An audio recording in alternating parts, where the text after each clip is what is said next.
સ્વાધ્યાય 7.2 દાખલો નંબર 8 ખૂબ જ અગત્યનો દાખલો અને થોડો સમજણ માંગી લે એવો દાખલો. અહીંયા એ અને બી, એના યામ આપ્યા છે -2 અને બીના યામ આપ્યા છે 2 અને -4. હવે અહીંયા પી બિંદુ કયા ગુણોત્તરમાં વિભાજન કરે છે આપણને આપ્યું નથી. તો આપણે અહીંયા આટલું રકમમાં આપણને આપ્યું છે કે એપી બરાબર 3/7 AB.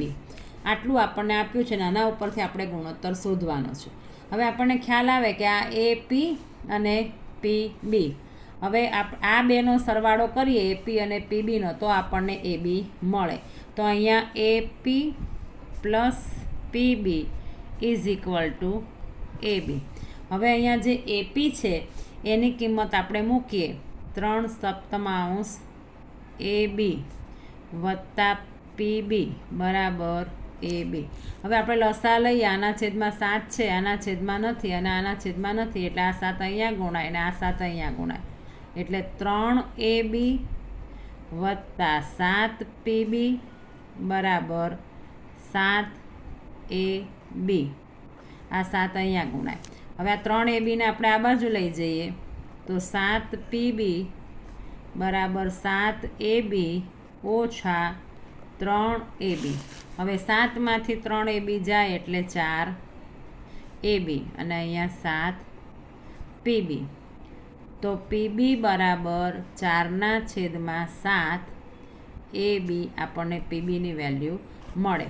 હવે AP બાય PB, તો અહીંયા આપણે AP/PB, તો APની કિંમત આપણને રકમમાં આપેલી છે 3/7 AB અને PBની કિંમત આપણને અહીંયા મળી છે 4/7 AB. અહીંયા AB જાય, આ છેદમાં આવે ને છેદનો છેદ અંશમાં જાય તો આપણને AP/PBનો ગુણોત્તર મળ્યો 3/4. એટલે હવે આપણે જે દાખલો કરીએ છીએ એ આપણને ઇઝી થઈ જાય. આ M1 M2 મળી ગયું, આ X1 Y1 અને આ X2 Y2. એટલે આપણે લખી દઈએ કે X1 Y1 બરાબર -2 X2 Y2 બરાબર 2 અને -4. અને આ જે ગુણોત્તર મળ્યો એ M1 અને M2, એટલે એ આપણને મળ્યો 3/4. હવે આપણે આ જે પી છે એ પીના યામ આપણે શોધવા છે.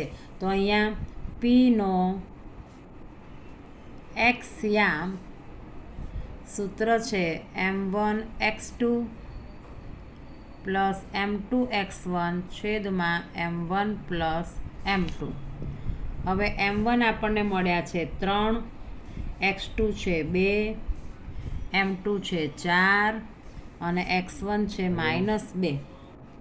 તો અહીંયા છેદમાં 3 વત્તા 4, તો 3 દુ 6 અને 4 દુ 8 છેદમાં 7.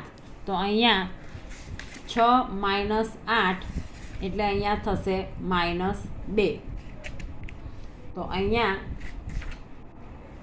આપણને એના યામ મળશે -2/7 પીનો એક્સ યામ.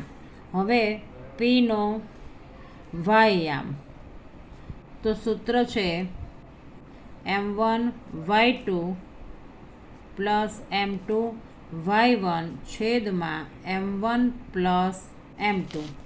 હવે M1 છે 3, Y2 આપણને છે -4,